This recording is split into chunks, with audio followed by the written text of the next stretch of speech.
Bienvenidas y bienvenidos a Bitácora de Voz, un espacio donde el cuidado se narra, donde el amor se escucha y todas las voces tienen lugar. Este es un podcast inclusivo, construido desde el respeto a las diferencias, donde reconocemos que no existe una sola forma de vivir, de comunicar ni de amar.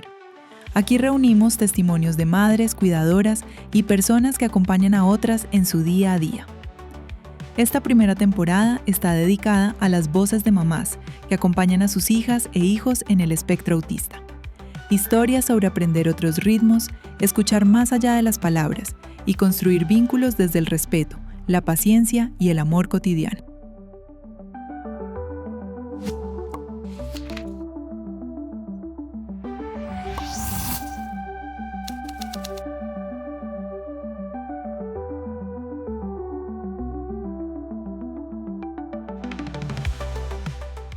Hola, bienvenida, muchas gracias por acompañarnos.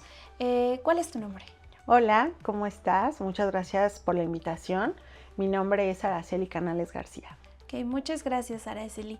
El día de hoy vamos a platicar un poco sobre ti y sobre tu día a día. Entonces, me gustaría hacer la primera pregunta, que para ti, ¿cómo ha sido descubrir el autismo?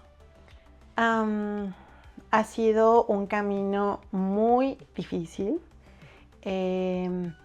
pero también es un camino en donde exploras el amor, en donde también exploras la resiliencia, la paciencia, la frustración, y también te das cuenta y te llegas a cuestionar las estructuras sociales, porque pues todos estamos sumergidos en una estructura visiblemente normalizada o neurotípica. En el momento en que se está viviendo con una persona con alguna discapacidad, en este caso con autismo, pues cuestionas absolutamente todo. Y bueno, pues para mí ha sido un reto, ha sido, claro, ha sido maravilloso en relación a que encuentras en muchas personas que te son circundantes empatía, apoyo, pero también puedes encontrar la otra parte, ¿no? O sea, en donde no hay la ayuda, no hay empatía, hay reticencia y hay resistencia al conocimiento. Entonces, ha sido un camino, por supuesto, de conocimiento profundo, propio y también en conocer a tus hijos, en este caso, mis hijos. Pero, bueno, es un camino que ahí vamos. Cuéntanos, ¿cómo conociste tú el autismo? Por mi hijo, yo tengo 2 hijos. El primero, él es Diego y el otro es Mateo. Y yo lo conocí a través de él, a través de un desarrollo que no era, voy a utilizar términos, no sé si sean adecuados, pero un desarrollo normal, que luego se le pone el nombre de neurotípico, ¿no? O sea, al momento en que yo veo que su desarrollo no son los pasos esperados conforme a su grupo etario, en ese momento me doy cuenta que había una diferencia. Entonces, pues acudí a los doctores para que me apoyaran en saber cuál era la situación. Evidentemente, el diagnóstico de autismo en ese entonces era descartar todo lo demás, ya que veían que sí, no tenía un tumor, que no tenía esquizofrenia, que no tenía demás, es autismo. Entonces, evidentemente, a través de todas las dudas, pues empezamos a investigar, empezamos a documentarnos, y ahora sí me hacía sentido muchas cosas que yo notaba en mi hijo, ¿no? La ausencia de habla, la ausencia de acatar instrucciones básicas, en selectividad alimentaria. Entonces ahí fue en donde empezamos a explorar el autismo en una época que te estoy hablando hace tal vez 8 años, 7 años y medio, en donde todavía la información era reducida y las instituciones eran básicamente carentes. Entonces fue un proceso difícil porque inclusive hubo médicos que no sabían. O sea, no tenían idea, no tenían, los conocimientos adecuados para hacer un abordaje y canalizarme de una manera efectiva. Entonces tuvimos que pasar por varios médicos para que nos canalizaran y aún así, estando con psiquiatra, pues explorar un camino muy largo para que nos pudieran dar el diagnóstico. Ok, ¿y cómo es para ti recibir ese diagnóstico? Además de que había mucha incertidumbre, porque sí, efectivamente hace algunos años era muy complicado, ¿no? Hasta diagnósticos erróneos que confundían más a los papás que realmente ayudarlos, ¿no? Entonces, correcto. En este caso, para ti, ¿cómo fue recibir un diagnóstico dentro de tanta incertidumbre, de tanto a lo mejor hasta ciertos errores? Así es, y tienes toda la razón. O sea, había muchos errores porque inclusive fui a una institución en donde me dijeron que no era autismo, era falta de desarrollo. Entonces, que lo metiera a desarrollo temprano, ¿no? Entonces, vaya, ahí es en donde te empiezas a cuestionar las estructuras institucionales. Para mí, el diagnóstico de autismo fue pues bastante fuerte.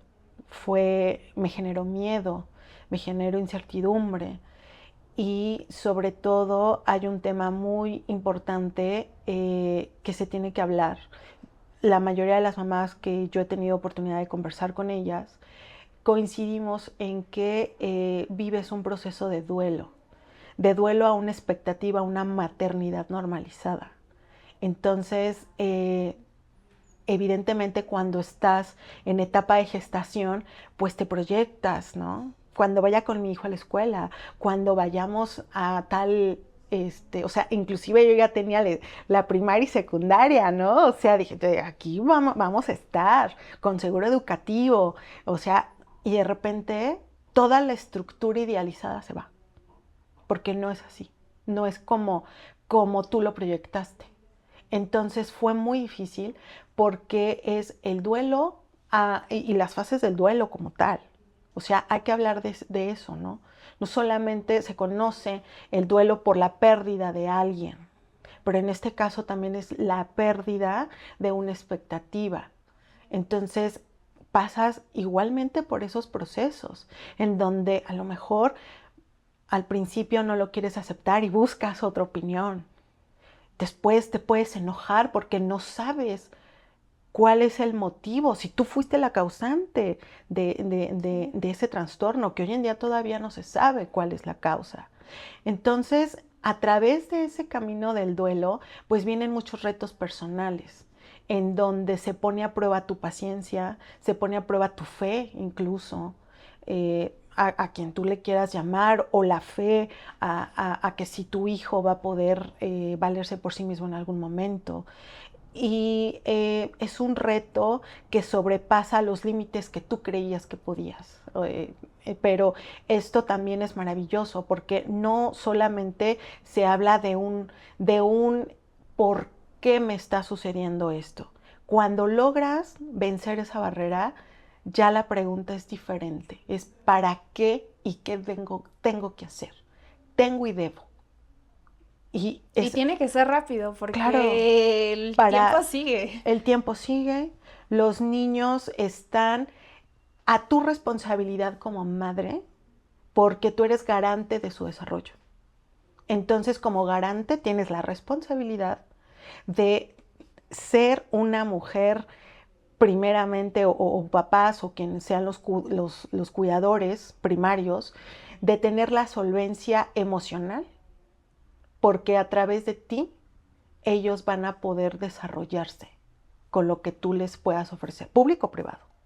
Claro.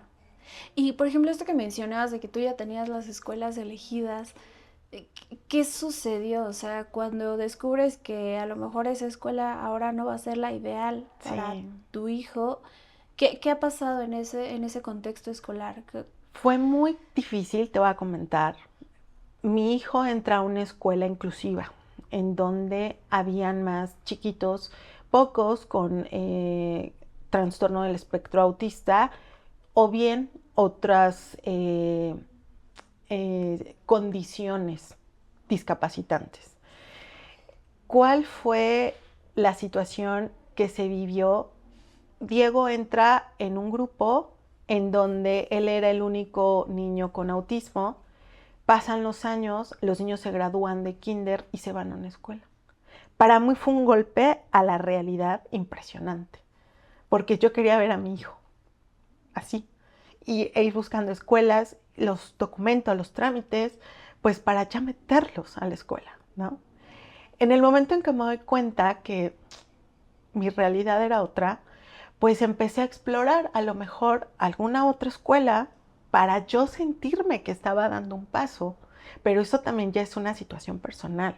También ahí es en donde tienes que trabajar como mamá, en donde tienes que apoyarte y apapacharte y saber decir que tu camino no es el que tú esperabas. Al momento de que yo buscaba las escuelas, me di cuenta que había una ausencia de capacitación en el profesorado en general. No había nada. O sea, me decían, tus opciones son dos. Una te queda muy lejos y la otra es pública. ¿Qué haces? Entonces empecé a explorar, empecé a buscar escuelas.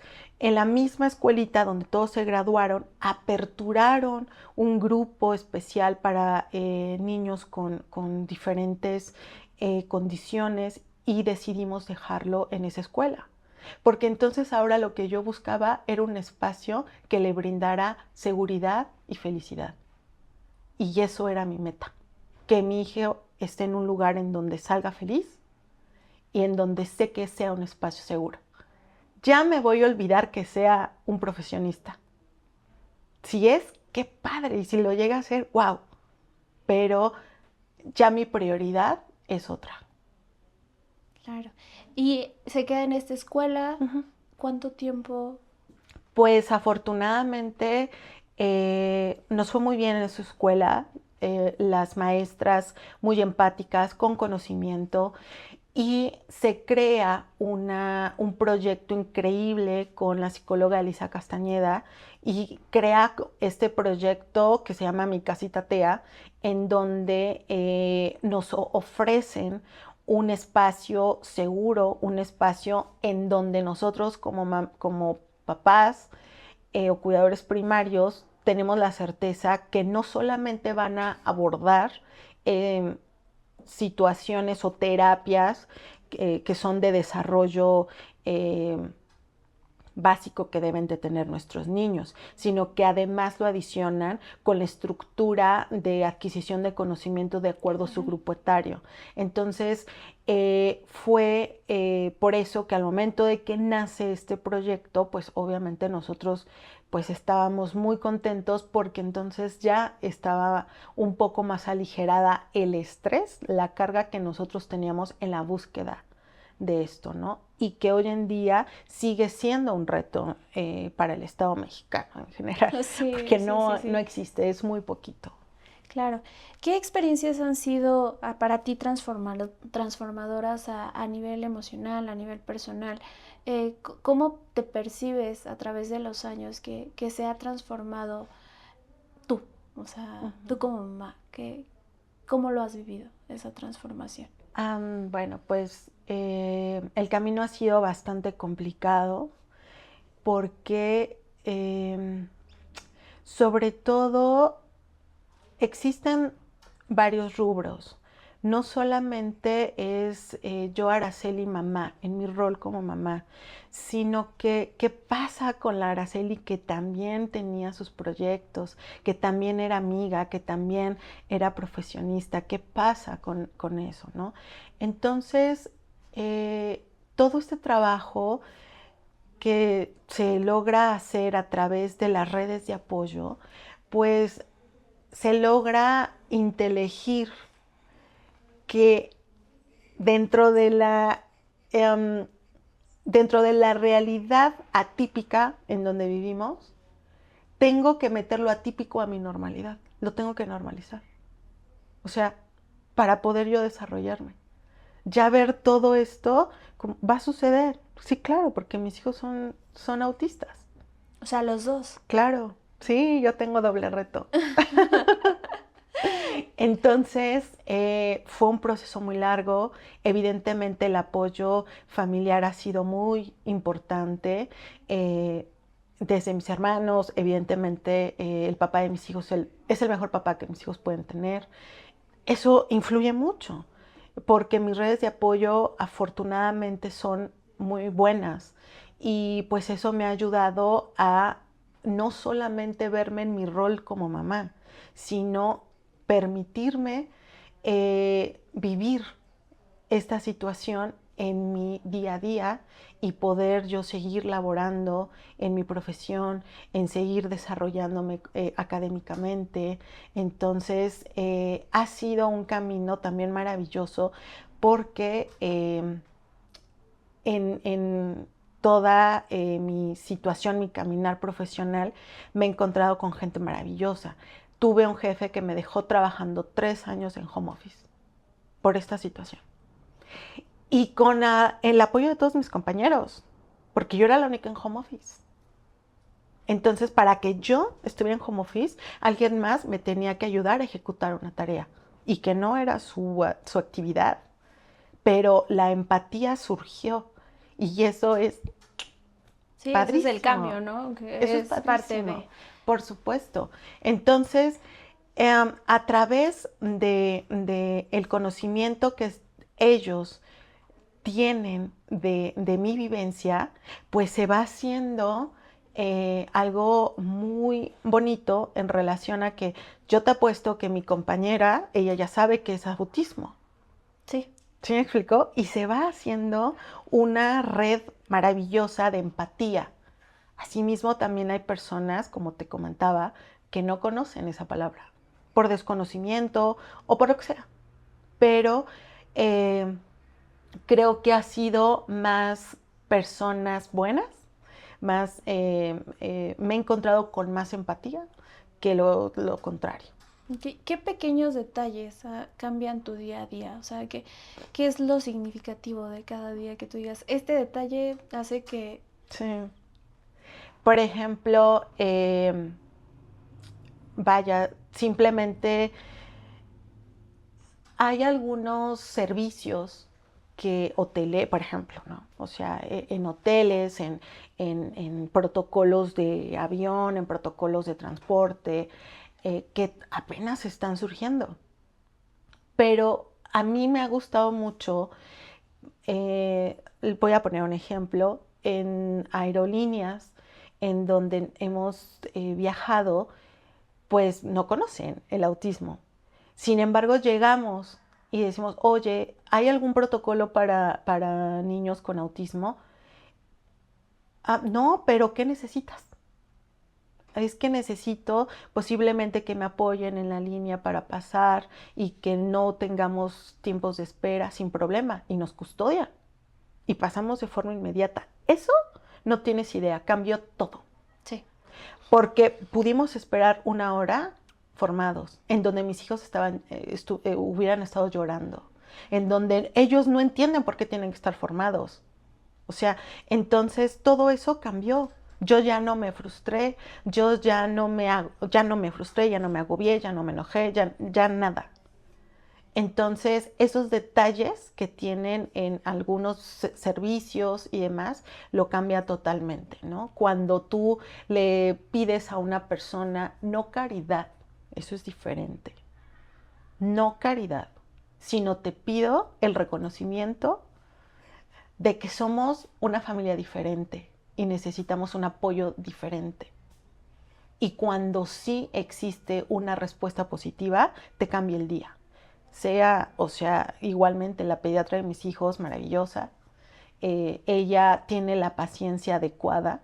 Si sabe que va a atender a mis hijos, ella de 1 hora, ella agenda 1 hora y media, sin cobrarme más, sin estarme carrereando, nada, porque sabe que tiene que ser a su tiempo de mis hijos. Entonces, claro, esos detalles son maravillosos.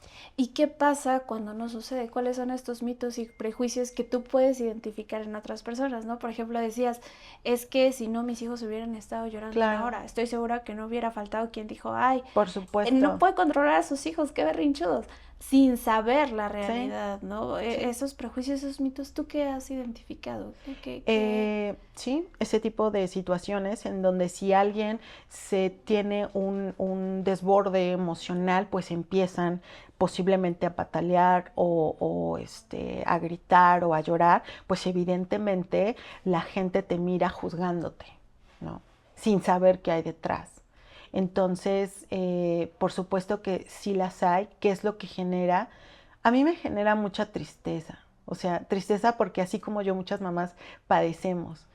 Y la gente no se da cuenta que ese tipo de situaciones o esos gestos peyorativos generan algo negativo en alguien. O sea, que pues te pueden poner en un estrés constante, en donde no estés pateando, ¿no? No, por favor, no llores, porque el otro está sin saber qué onda. Entonces, ahí, vaya, pues, si te cuestionas, como te lo dije en un principio, la estructura social, la ausencia de conocimiento en ciertas condiciones mentales que toda la sociedad pues tiene, no solamente en México, a nivel mundial. O sea, somos una sociedad, un núcleo.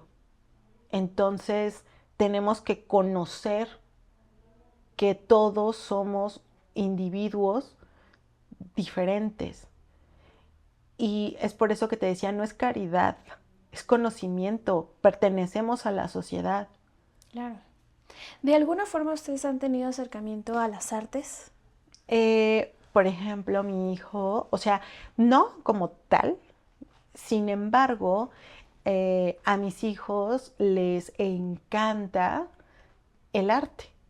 O sea,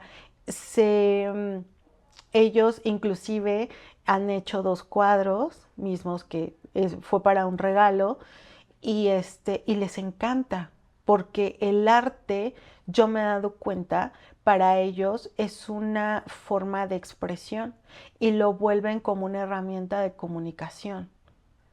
Y vaya, el arte como tal siempre ha sido una parte fundamental en la cultura social, pero el arte también dentro de la inclusión es una forma de poder comunicar lo que posiblemente de forma oral no pueden transmitir. Sí, o sea, de forma visual Exacto. Pueden compartir hasta cómo se sienten en el día a día.